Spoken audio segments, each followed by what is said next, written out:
Welcome, everybody, to the Readers Read, Writers Write, Mathers Math book study. I know we're so excited. Hi, Karina. Hi, everyone. Oh, this is so fun. I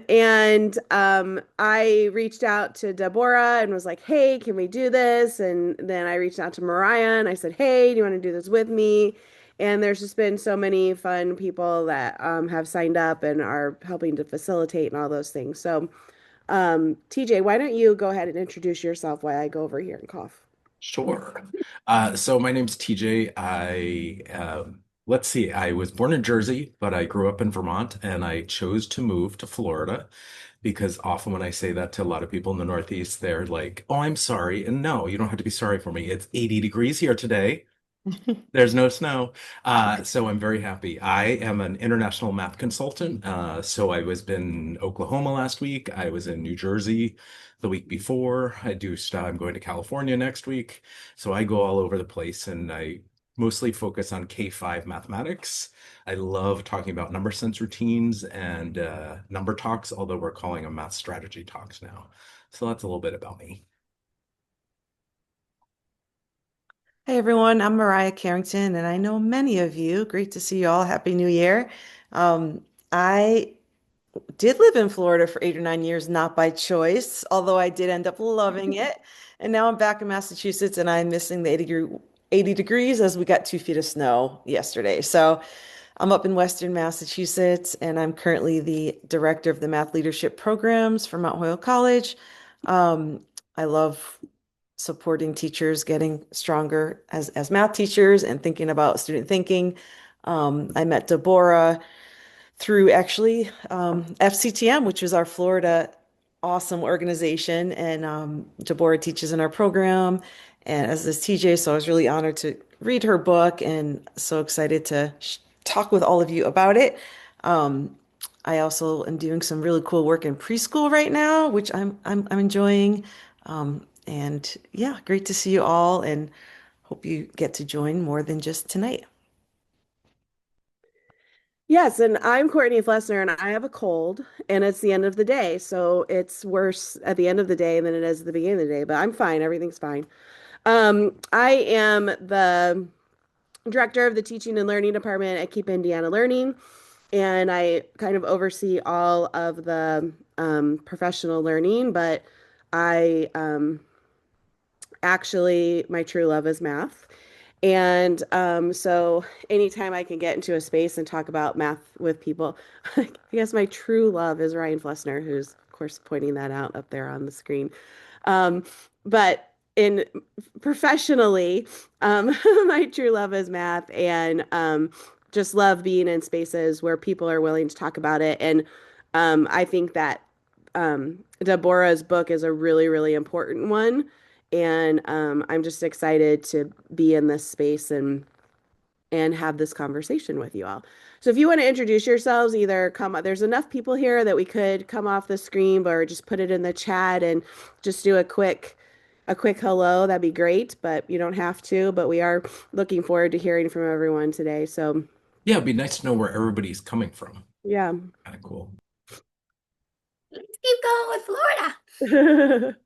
Hi, I'm Karina Moran. I'm from Florida. I live close to Laura, so yesterday we were hanging out together. But I've been in the world of education for 28 years, and then the last 10, I fell back in love with math.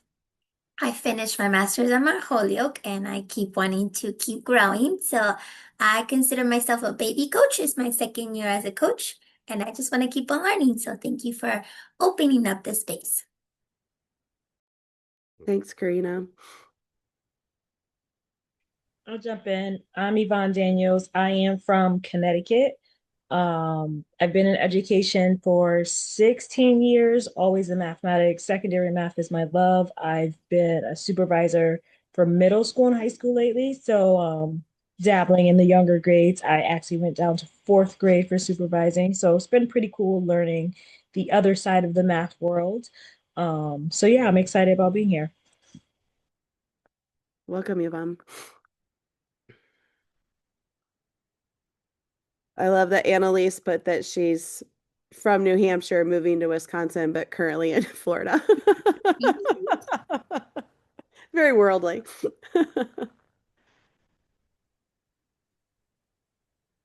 Welcome, Laura. Welcome, Jessica. I work with Jessica, but I haven't seen her in like a week, so it's fun to see you on the screen, Jess.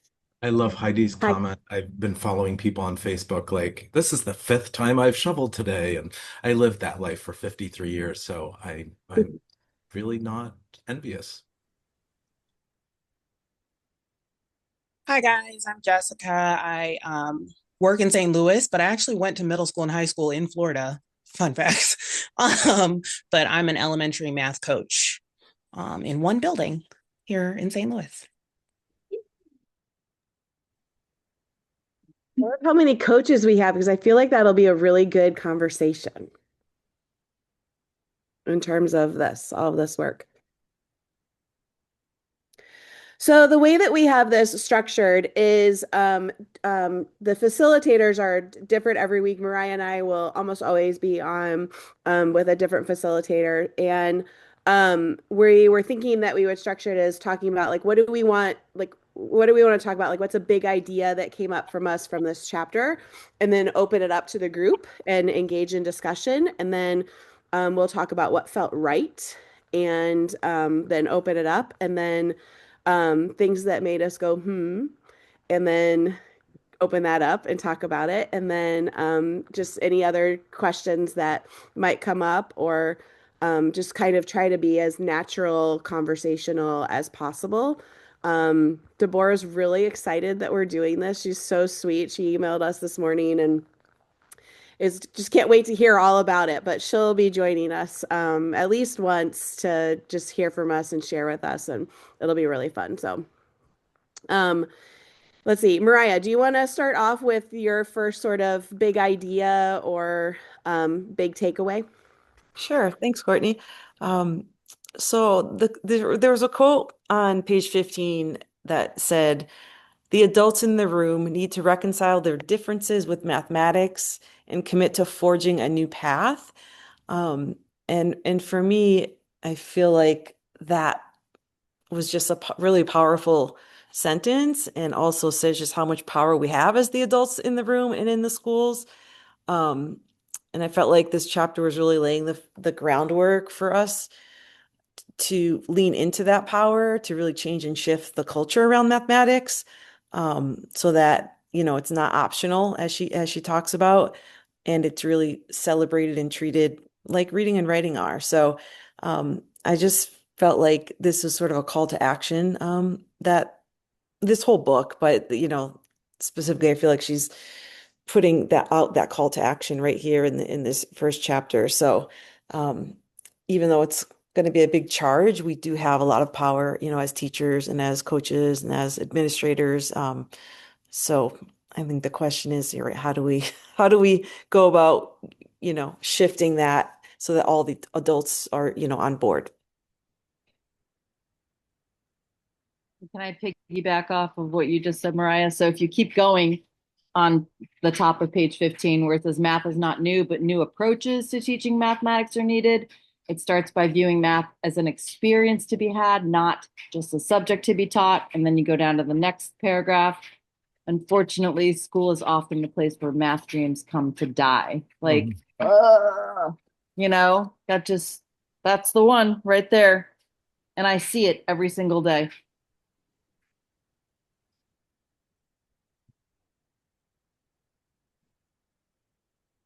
I was thinking about that, what Marria, why you're talking about that, and then Laura, what you're saying is, and then there's so many coaches and leaders on the screen, because I think that's I don't know, I don't want to define, but I feel like that is definitely a top three biggest obstacle with teachers.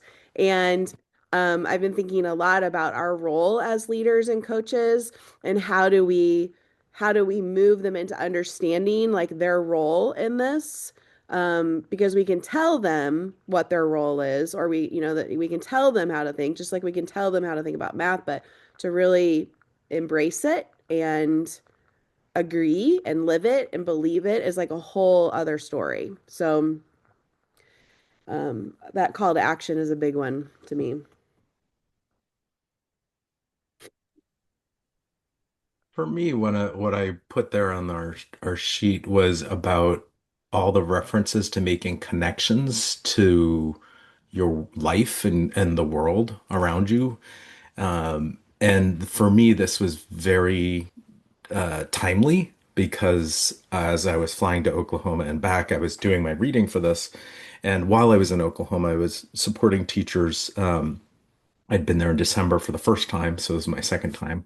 And this time I was kind of coaching teachers as they were starting to implement and do some number talks. And I also worked with a group of paraeducators, and the paraeducators were, well, first of all, these schools, I think I saw one white child the whole time I was there. So primarily black schools, a lot of Spanish speaking people, a lot of native people. Um, and these assistants, there were five of them, one male and four females, and all of them were people of color. And to the person, when I asked them, what's a word that describes how you learn mathematics, what you think of when you think of mathematics, it was anxiety. I felt stupid. I mean, there were five awful words. Usually when I do a group like that, I get at least one or two people that are like, oh, I loved it and it was fun. But not that at all. And so I was working with them and I was just putting up equations like 24 plus 26. And they were so fascinated with the idea that there was more than one way to solve stuff. And so as I was talking with them, I was like, it's not that you're not a math person, it's that the education system failed you. It failed you. And when we don't make connections to students' lived experiences, right, then we don't involve their culture and we don't engage them. We don't make them see the value of mathematics. So that was just very timely to me. I even mentioned this book and I talked about it. I talked about Deborah. And, so it was very, very good timing for me.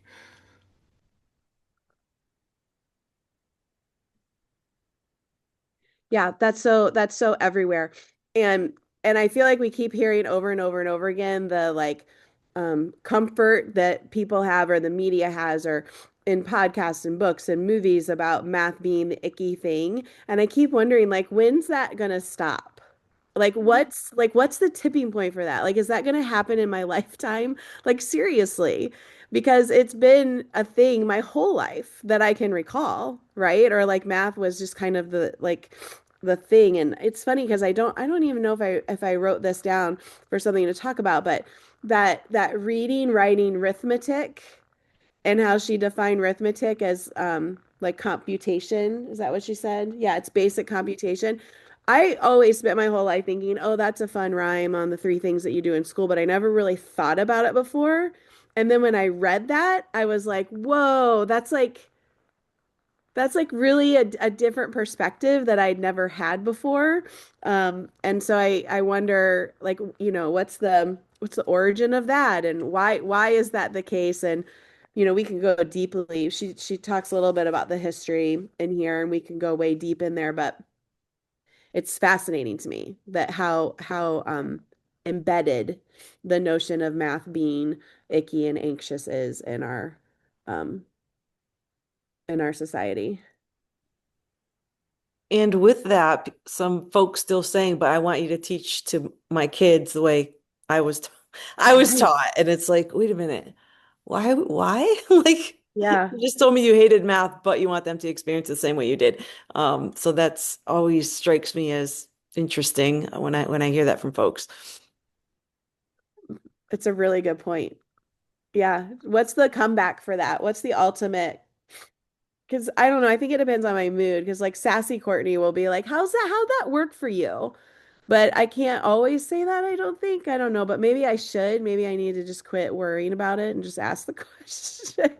I think, Courtney, I've had that happen so many times. And I think I say that to them, but I don't do personal, right? So I'll be like, well, there's only 9% of adults that actually are proficient in math. So that didn't really Okay. work, right? So I think we say the same thing, but I try not to make it personal, but I'm That's saying that good. didn't work for you. We know that because the data Yeah. shows that. So I kind of say like it didn't work because we have plenty of data to show that most adults can't do mathematics, right?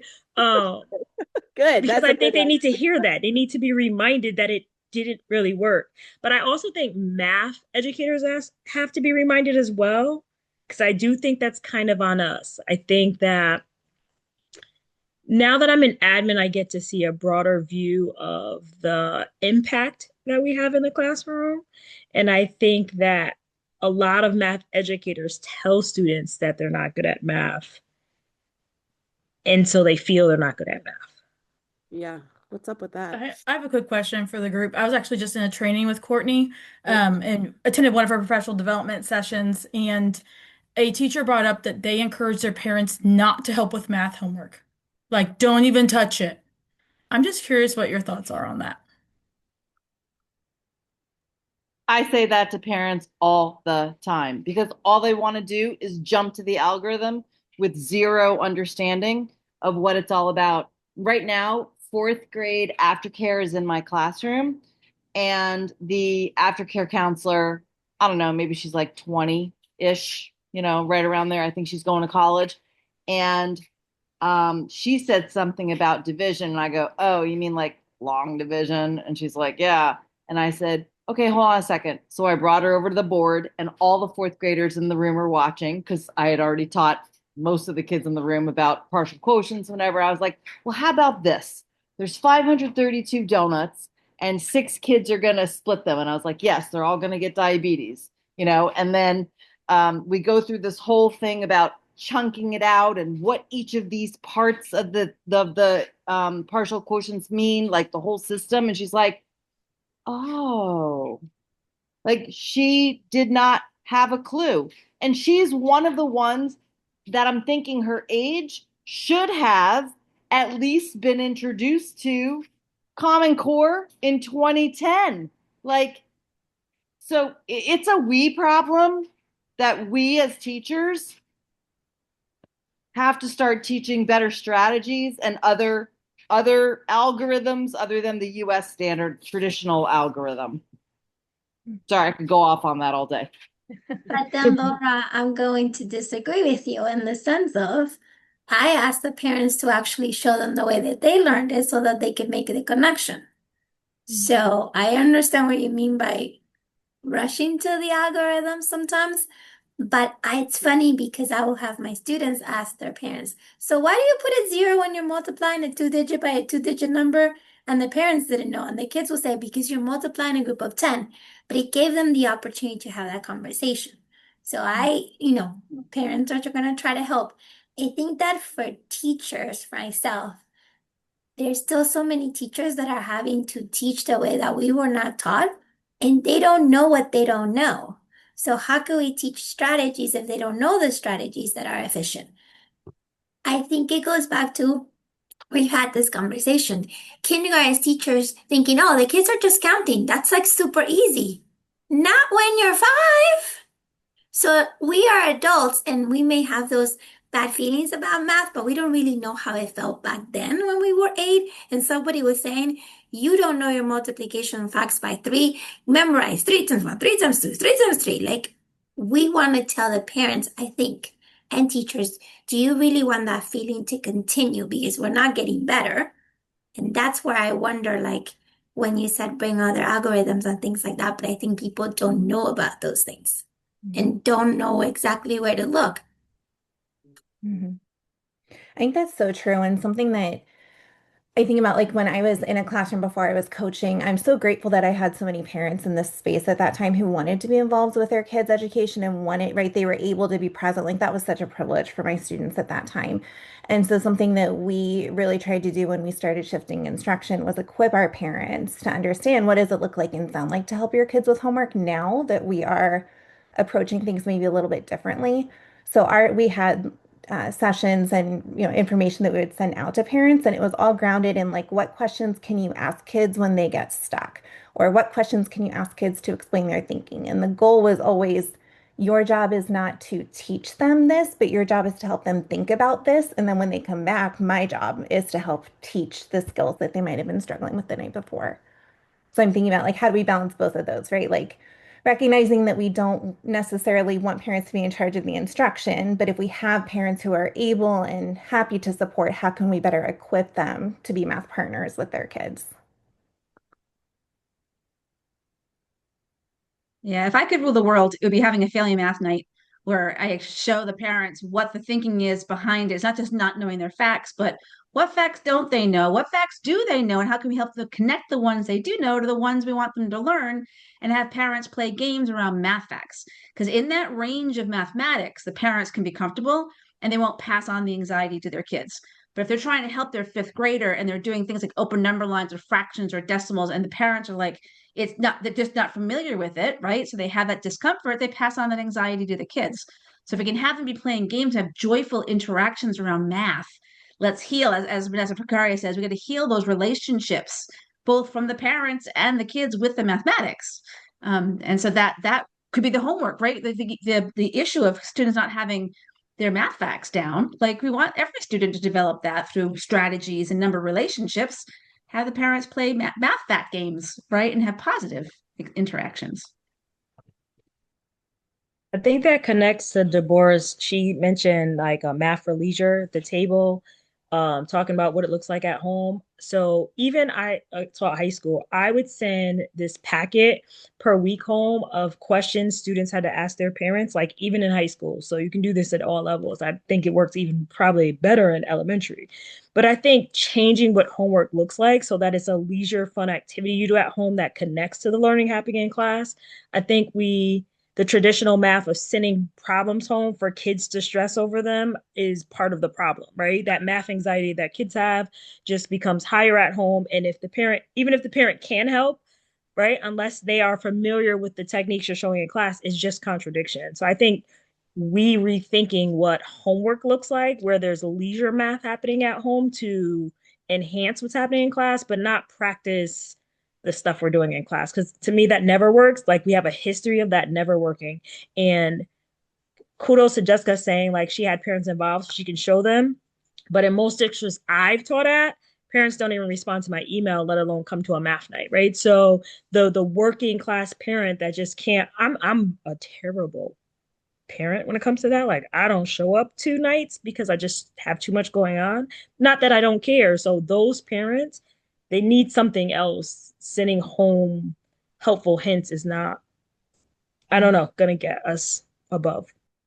Well, and I'm also thinking about sort of what Annalise said and connecting that to what you said, Yvonne, that um, parents have their own anxiety and like they're bringing to the table their own issues. So, and then that made me thinking while you were talking, like, if the kids are taking calculus or trigonometry, the parents like completely check out. They're like, no way, I don't know that. I never knew that. I don't have any idea what you're talking about. And like, what message is that sending to kids? Just in that moment. But I mean, I guess we could argue that can go all the way back. We have families and caregivers saying that all the way back into elementary school too. Um, but you know, I really appreciate the idea of that's good of the leisure, and I love the list of games and there's so many more. You like there's so many opportunities for that you can play with your adult children, let alone your younger kids at home. I appreciate all that thinking. Um, I also think like I don't remember what I said in the PD that we last week, Angela, but I also think there's like a really much bigger discussion about how we're choosing to engage families and like is homework necessary and why and what's the point and what are we like why are we doing it? Is it because it holds very strong in the tradition of schooling or like what's the point of it? And so Ryan, I don't know if you were going to say something about that, but like we told our kids teachers like we're not helping them with homework because that's not our job. Our job is to be the parents and your job is to teach them. And I mean, were we doing math with them all the time at home? Yes. And we weren't like sassy about it, like we weren't like mean about it, but it was just like, if they're struggling with something, then they have to learn how to do that at school, not at home. And I think that that's a really big part of the conversation. I was just going to talk about a little bit about the research that's out there. Research shows that there's not really any impact at all until after 6th grade for homework. So why are we sending it home anyways? right? And if we send home long pages of problems for kids to solve, if they misunderstand, now they're doing it incorrectly over and over and over again. And do teachers really have time to check every single worksheet that's out there and coming back, or are they just checking it for completeness? And if that's the case, there's a lot of families who aren't around because they're trying to keep food on the table. They can't actually help with the homework. And so the kids who don't have support at home are the ones who are just kind of showing up as the zeros in the textbook. So I love what you said, Yvonne, about that. I've done the thing where it's play board games, play cards, but what I really loved about Deborah's chapter, this first chapter, is she was talking about there's math in all of this, right? So no matter what your kid is doing, right, they're doing math. So if they're going to violin lessons, math. If they're going to soccer practice, math. Piano lessons, math. Whatever they're doing math. So sending home homework, like they're just doing a different kind of math.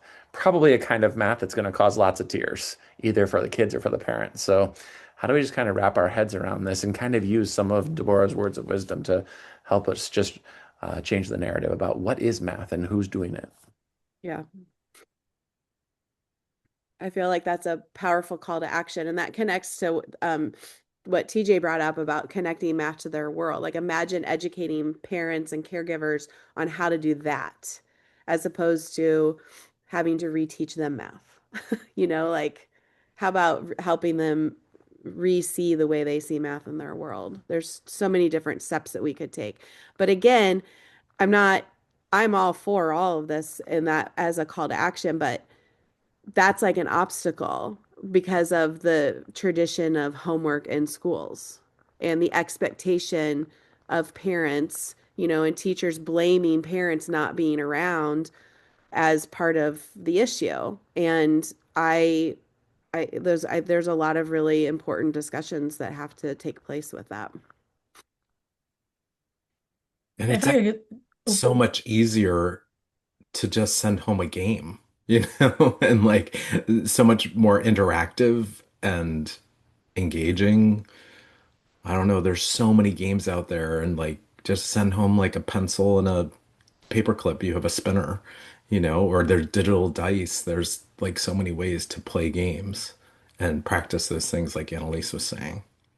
I did that one year as my like winter, like the day before winter break. I had fourth, fifth, and sixth mixed grade level, and they sat there and they cut cards, like digit cards, all day long. And they like made boards and paper clipped everything together and practiced playing the games. And I gave them all dice to take home. And I had one student come back, his name was Walter. I'm never forget this kid. He's like, Miss Courtney, we played your games all winter break. And my mom wanted to tell you thank you because it was really fun and we all learned a lot of stuff. I was like, that's great. Like, that's what we're going for. And it was a wonderful way to spend the day before break rather than pop them in front of a video. They played math games and got them ready to take home for, their 2-week vacation. So it was fun. So I made the connection of, or I was really thinking about the idea of young writers' work and having taught first grade and and you would pick up a child's writing and you would have no idea what it said, but you were so interested in it, and you asked a lot of questions or you looked for letters that were maybe starting with, the words that they were trying to spell and showing so much intrigue in it. And like I do that now with the math that the kids do because a lot of times teachers ask me, what if I don't understand what they're doing? And that's when I'm like, ask questions, ask them what they're doing, have them talk about their work. Like you don't have to have all the answers. Like you won't be able to get in all their heads. And it really got me thinking in that part, like why is that such a natural thing that we do for writing, but not in math? And so I really, really appreciated that connection. And Courtney, I mean, I think one reason why people do that is that's how we were taught what to do with reading and writing, and so the preparation for becoming an elementary, if we just think about elementary teachers, the preparation isn't there. as well as their own experience coming in isn't there. I remember I got my first job and I asked when I was at the school, I was like, so I asked the principal, why did you choose me? Because I knew there was a lot of good applicants. And he said in his 20 years of being a principal, I was the only elementary candidate that modeled a math lesson when they asked me to like write a lesson and talk through a lesson in 20 years. Like, so I knew right then, okay, I'm a little bit like not quite like the typical, elementary teacher or whatnot, but that was a striking, comment. So Wow. um I think I think what I love about working with elementary teachers though, many, I mean, I was mostly an elementary teacher, right? So that's one reason. But secondly, um, when you can provide good professional learning and they can have the aha moments and share about their own math identity, which often is traumatic, in the next breath, it's, but I don't want my kids to experience that. So there's this knowing that how they felt it, they don't want that to repeat. But so how do we create opportunities in schools and support in schools for teachers to grow? And unfortunately, it's easier said than done. We've got administrators who are more comfortable with literacy as well. And so it's an uphill battle, but it's one that we have to keep pushing for. And I've been working a lot in the K to 2 space, pre-K space. And when I think about this chapter, it also made me wonder about, she talked about math for STEM versus math for life and bringing this joy and recognizing, math for life. And I think pre-K, K1, 2, it feels easier in those grades to like, bring that joy in. And so I think, but it can be done. It can be done in all grades, but in particular, how do we get the kids coming out of pre-K through 2, like just really with positive math identities and being joyful. And I really think that can be done. But it does need a concerted effort at the school level. Like, what does our math vision, look like, and how is it similar to what if we took the reading vision and switched it to math? Is there something in there about lifelong learning? And I don't know if that's still there in the literacy visions or if is it more, this made proficient by third grade? Hopefully not, but um, yeah, there's just it can be done, but we have to have really strong experiences for teachers for them to feel the joy of math and to kind of help heal some of the stuff they're bringing into the classroom, whether it's consciously or, subconsciously. And let's not forget all the pressures the teachers are under for that the teaching to the test and all of that. So it really has to be the admin has to be on board. It's going to take a big shift. But that said, I think any teacher reading this book can make a shift in their classroom. They can make the decision, I'm bringing joy into my classroom around mathematics. And that's one thing I just love about this book is just all of um, I mean, I've read the whole book, but in its first chapter, just the concrete things people can do and the examples of real life math. So I think it's very motivating. It's very inspirational book, and it's one teacher at a time, right? And then we need to get that whole school going. I don't know if anyone's heard of the Opportunity Makers article done by TNTP of the 7 schools across the US that successfully had students achieve more than a year's growth of time in a years of time. And there were 3 elements that all the schools had in common. And the first was belonging.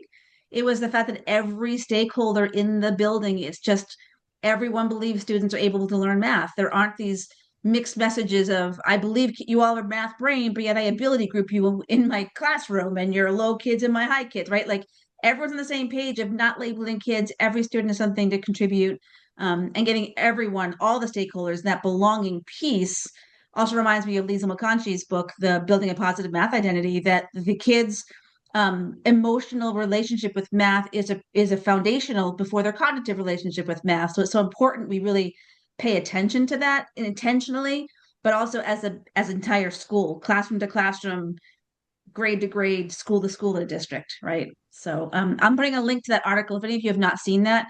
It was belonging was the one. The second one was consistency. So are we all saying the same thing for certain strategies? Are we always using the same manipulatives and consistency? And then coherence.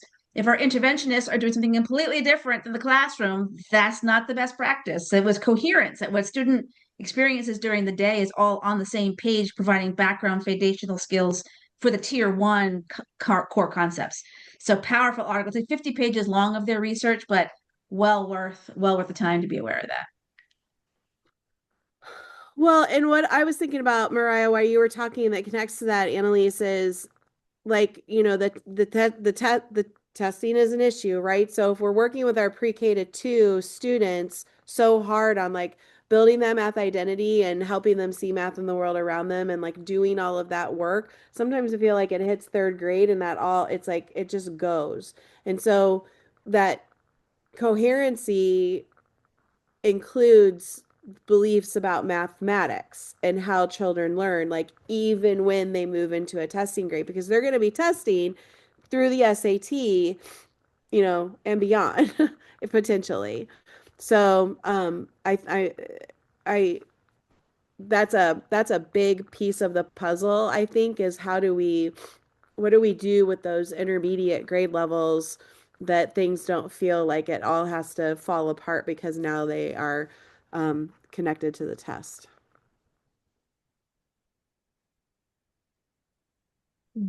I remember talking to a high school math teacher. He was teaching pre-calc and we were talking about math joy. And he said, well, math pre-calc at this level is boring. I was all shocked because I get excited in the classroom. And so I changed my professional learning since that moment. And so every time, every single professional learning I have, I open with a math problem and something that is out of the box for my teachers so that they can find some joy. So, like for my high school teachers, I usually do like coding problems because most of them are not familiar with that. So it always has to be something they're going to have some productive struggle in. My 4th grade teachers did algebra 2, and I usually like show them a graph and we dig through notice and wonders. Then I finally tell them it's algebra 2. I don't tell them it's algebra 2 at the beginning. And by the end, when they realize they just did algebra 2, they're like so excited and proud of themselves. So I think giving our teachers opportunities, we don't do that enough. And before he said that, I know I didn't do that at all in my PD. I kind of like, they did all of this development stuff, but not just fun. I think we have to let our teachers experience fun in math so that our kids can. I just want to, both TJ and Laura are here. TJ and Laura did a presentation for NCSM that one of the coaches that I work with in New York attended, and she quotes from their presentation all this time now that her principal even made I was just there last week in New York with her. She made a stool, and the top is this quote from, is it Kathy Quinn, that said, "Experience changes beliefs." Yes. And just that sentence from them in that presentation has changed everything in this elementary school in Rockville Center, New York. Everyone talks about the experience is what changes beliefs, and that's for us and also for our students, right? I can tell kids, you all have math brains, but until they've experienced that success of successfully solving math and experiencing it, that's not going to change anything. As with the teachers, for sure. I totally agree, Yvonne. And that came from a conversation this is a long time ago. I was working, and Kathy Quinn and I were working like through a state agency of education for the state of Vermont, with the same schools.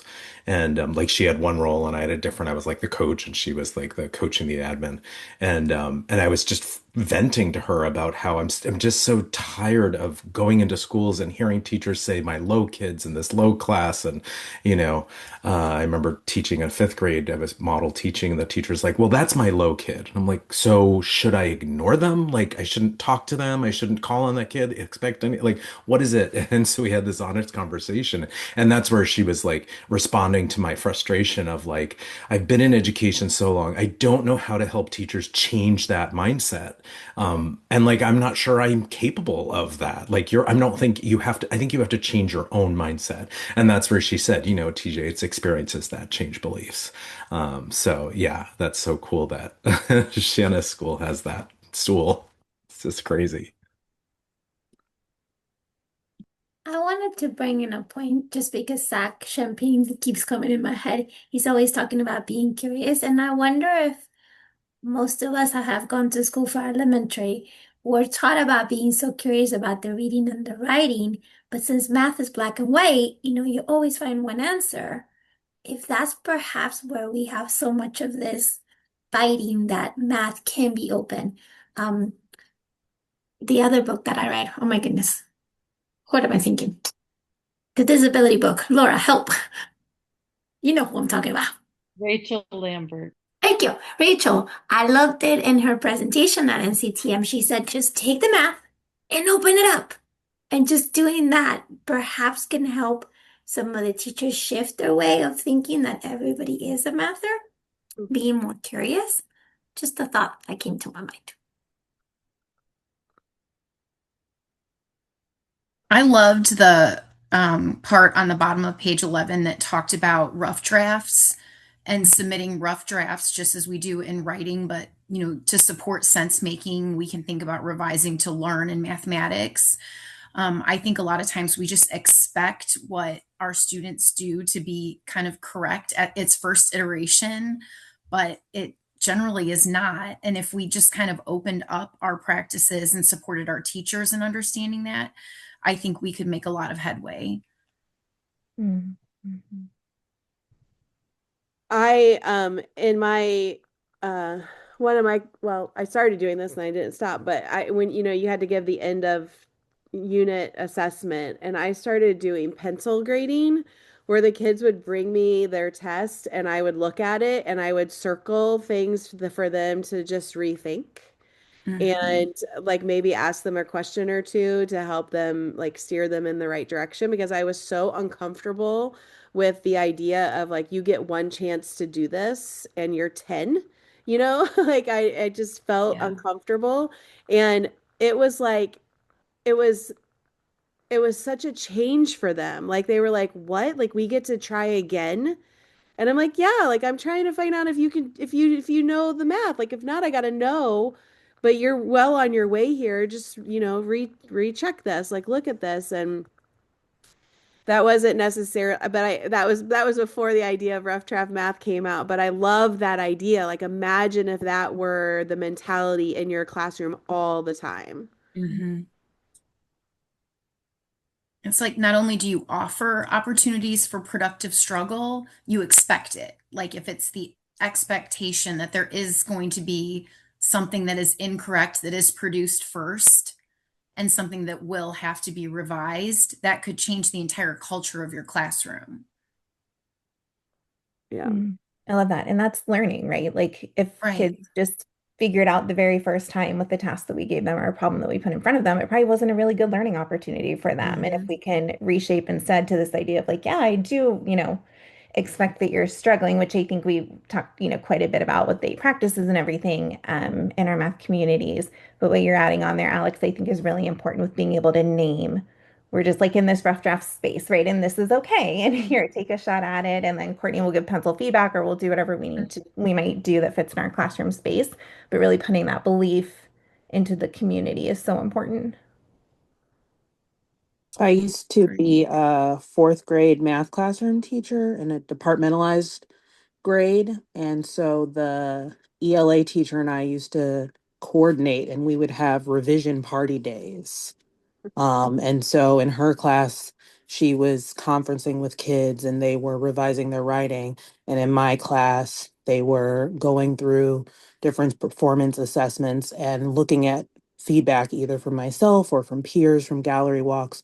And they would revise. And so then we would like everybody got to go up on stage, quote unquote. We'd put up like a backdrop for a stage, and kids would go sit up there and explain what revisions they made, and everybody got snaps in the snap jar. And then we moved on. So, revision, it can be a fun thing for kids. They like revision party day. Well, it isn't that cool how that connects to the Opportunity Makers publication on coherence and consistency. Like that, it's not just by content area, it's across everything. And gosh, there's value in that. It's also making me think about kids getting excited for the revision. For we're talking about shifting the culture. Kind of one of my favorite memories of being a math coach in Holyoke, Massachusetts was this little second grader, Adrian. I'll never forget. He came to me in the hall and he was like, "Miss, I struggled today," and he was so excited. And we had done a beginning of the year. I was, going in talking about this is at that point I was using the word mathematicians. They struggle, they make mistakes, and if we sell it, how can we celebrate that? And like kids, they get excited about what you're excited about. So, celebrating the rough drafts, celebrating that we're making mistakes, and then, we have to do that also. We have to celebrate the mistakes we make as teachers and as leaders and as learners, right? We can't let perfect be the enemy of good. Like, how do we embrace and have teachers embrace it that they can let go and they can say, I'm trying something different today. And, I crashed and burned, but like I tried it, or it wasn't as good as I thought it was going to be. But, we're asking kids to do this. And if teachers are going to shift, they need to give themselves permission to make those mistakes and to celebrate that. And hopefully our admin will, encourage that, as well. So, um, yeah, rough draft thinking, making mistakes, like we have to celebrate all of that. Right. Slash recognize that they're a part of what we're doing in other areas like writing. Like you are expected to have a rough draft or multiple rough drafts. So why don't we keep that consistent across content areas? I have to bring up building thinking classrooms and the whole piece of walking around to boards and being like, hey, I see where you're going, like that whole, giving them a little bit of you're on the right track, but like giving them the autonomy to think and work together and not just feel like they have to have the right thing right away. And sometimes celebrating the wrong way so we can all learn from it. I can't help but think that as educators, math educators, we're not good at marketing. Right? Like you had brought this up earlier, Courtney, and I had kind of responded in our questions we have to the facilitators as well, of like that whole idea of like, I think your question was like what makes you say and I was like, this idea of like if we truly had been treating math the way that we've treated reading and writing for like as long as I've been in education, like how would that feel so different right now? And if we were to start right now, like you said, will it ever happen in my lifetime? I'm not hopeful that that will, but I'm like, if we started right now, if like tomorrow all of a sudden a switch flipped, and everywhere they were treating mathers and math the way we treat reading and writing, how long would it take? Because I think we're not good at looking at the research. And as far as I'm aware, the research I read and have heard of suggests that being good at math is a better predictor of success in life than reading ability.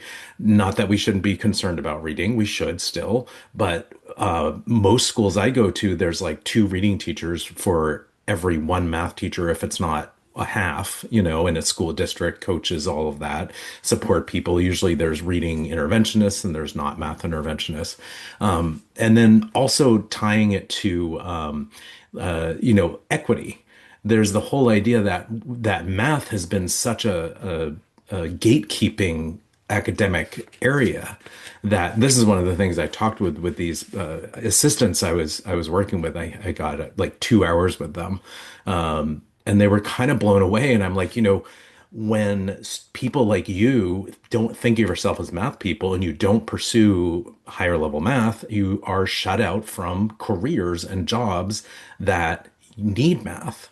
And so there's this systemic way of keeping those jobs in the hands of, white men, basically. So I just think as an education community, we have to be better at marketing. And I like, to me, this book is great and people should read it, but is anyone outside of education going to read this? Is anyone who isn't already preaching the choir going to read this? How do we get this message out? I don't know. It feels like a cart and horse thing. Like, how do we start that? And I don't have any answers. I just have lots of questions.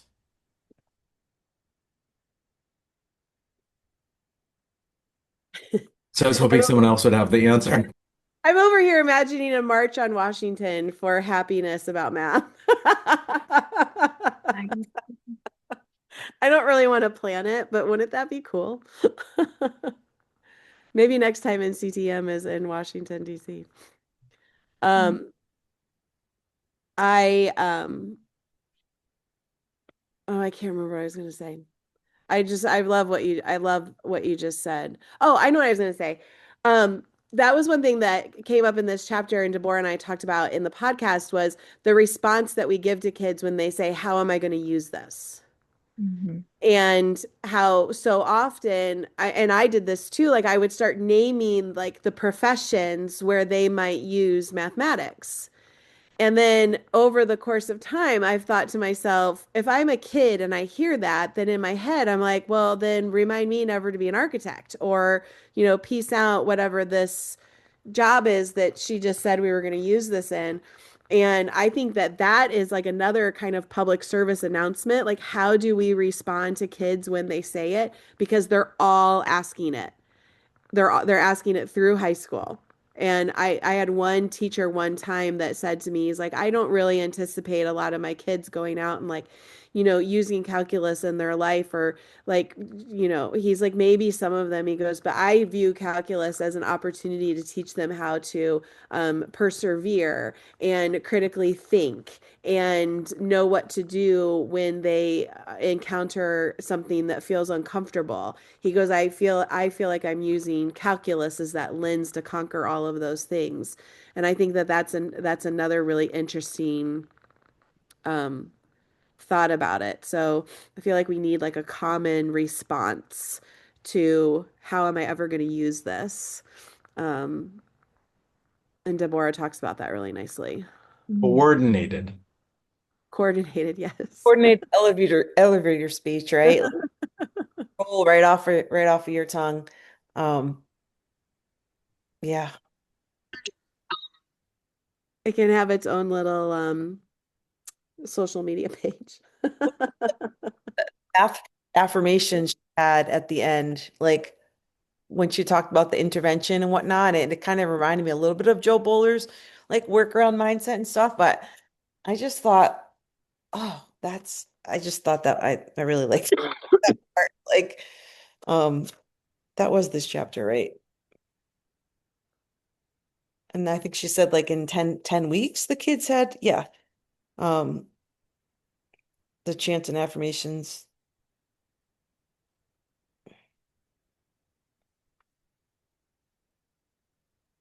Put it on a t-shirt. Yeah. I love that. Great I math. love it. Devorah's gonna love that too, I'll tell you that. Okay, we only have 6 minutes left, and I was sort of wondering, I didn't even say anything to TJ and Mariah about this, but I was thinking about the idea of call to action. And like so, like after reading this chapter, having this conversation, like what do you feel is like a call to action? Like for you, or like what's a next step for you? I love the matherations. Matherations. That's how you're supposed to say that, right? Um, I already send an email, like a weekly email to my teachers, and it starts, the subject is always math is me, no matter what I'm talking about, like that's the subject. So adding like a nice little matheration to it sounds like a really cool addition. I love that. Anybody else? I just think I don't want to be the gatekeeper of all this information. And like as a math coach, like my mind is just spinning about how do I get this word out? I mean, I my whole mind shift of math happened when I viewed Pam Harris's development of mathematical reasoning online and I just watched those videos and I was just like again it changed my whole mindset, my whole world because I grew up in, algorithm step by step things and it's just at the same time it's how am I going to do this in a way that's not overwhelming, that's not a like how am I going to give the experience so they can actually believe this too.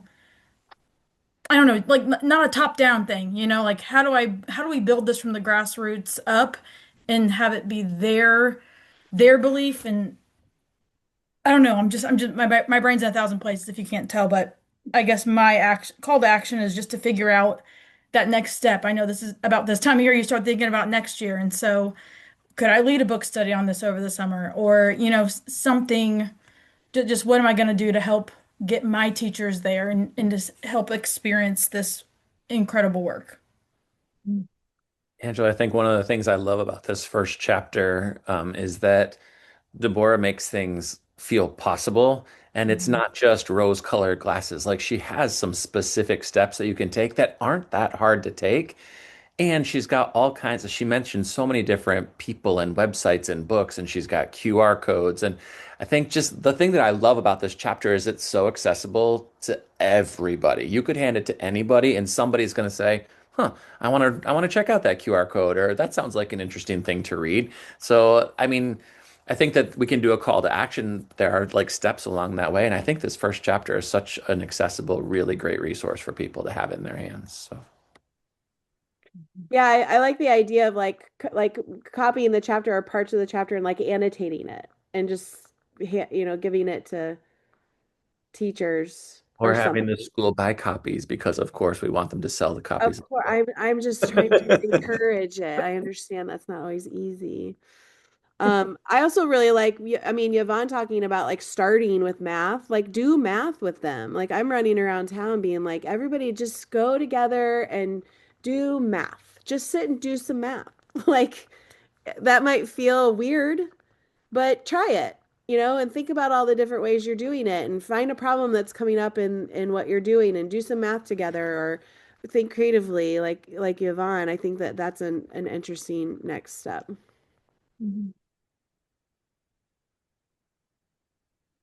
Yeah. I'm thinking a lot about my language and just I appreciated kind of spending some time with you all today, regrounding and kind of our purpose and goals with math education. And I think anytime we have an opportunity to talk with a teacher or provide PD with a teacher or coach a teacher, anything like that is an opportunity to model our ideas and thinking around what it really means to teach and learn math well. And my first step, and I know it might seem basic, but is just to start to adopt this language of mather and mathing, because I think that small step really does create a visible or understandable step forward for what math teaching and learning should be looking like in our spaces. Do you guys ever read the book Frindle? Mm-hmm. Anybody? You Loved know Frindle. how Frindle made he made Frindle a word and it ended up in the dictionary and the whole thing, and like it just started by just holding up a pen and being like, this is a Frindle. Right. Like you got to start somewhere. Mm-hmm. Right. And the worst thing that's going to happen to the teacher is like, what do you mean a mather? Right. And like, what a great opportunity to be like, well, let's talk about that without, like Angela, like you were saying, without it being like a top-down thing, right? Just something to get our curiosity sparked a little bit. Yeah. If you don't have the t-shirt yet, Someone's going to have one next time, I'm sure. but you could wear that to school and if you get and that'll start some conversations and get some people interested about the word, I think. Mhm. I think my call to action is just to persevere and keep going. I presented a lot of conferences. I work in a lot of places, and I start feeling repetitive, and I start thinking like, am I really needed? Like maybe I need to just retire, and then I go somewhere new, like Oklahoma or California recently, and I'm like, I'm working with teachers who like have mindsets from like the 70s. I'm like, have you never heard of Joe Bowler? Like they haven't heard of these people. So like this is needed, and there's not enough of us to get out there, and there's no money to pay us to do it. So that's just like, don't give up. That's my call to action because I do a lot of this stuff already. I just need to get more places. I think it's don't give up and also don't feel defeated. Like don't because that's happens to me. Sometimes I'm just like, I don't know, man. I don't know if I can do it anymore, but then I bounce, but you start to feel you have to find that one person, that it is helping and impacting. And and that's enough in that moment.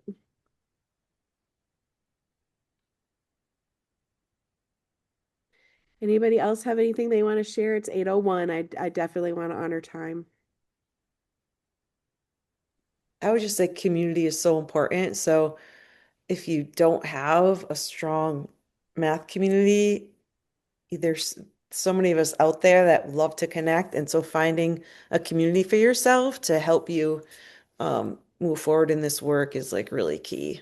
For me, it's always helped, and I always try to give back and mentor people when I can. And I've had so many incredible mentors when I was a younger person, teacher and whatnot. And now I feel like I have such a strong community that helps me keep going. So I think an action step can be to lean into your community, really try to find a community, go to a conference if you can, or social media. I'm not on social media that much anymore, but if you're alone in your school, I think, try to find one other person that can be your buddy and then try to find a greater community for yourself. That's really good advice, Maria. Yeah. I just want to thank you, Courtney and Marria, for creating this space for us all to be here and come together in a small community. So thanks. I know, I love it. This was so nice. I appreciate you all very, very much. I have to figure out how to save the comment section because it was loaded with all kinds of good stuff. Yeah, I think, well, I think we should put all this stuff like on a Google Doc. Yeah, I was taking notes and trying to link as it was going, so I'll go back and double check all Courtney, that. I literally just copy and paste it on a Google Doc, the whole chat. That's whenever I facilitate. So Good. See if I can do that real quick. Yeah. Yeah, that was great. So when's our next meeting, Courtney? It is February 9th, chapter February. 2.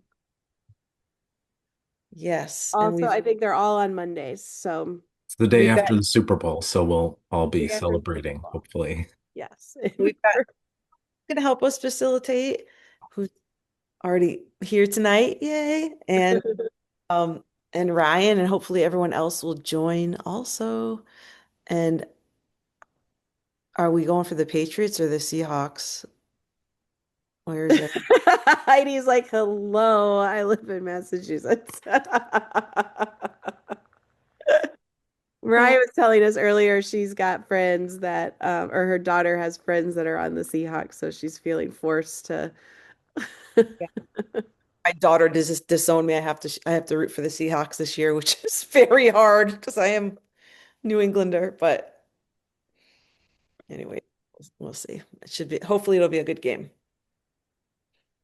All right. Thanks everyone for being here. Hopefully we see you on February 9th. It's not too late. We'll get this recording up on YouTube. I'll get everything shared out to everyone. So if you want people to join, they can, listen to what we talked about today and join us on February 9th or anytime they want, or they don't even have to listen to what we talked about today. They can just join whenever they want. So tell all your friends and we'll see you soon. Thanks, everyone.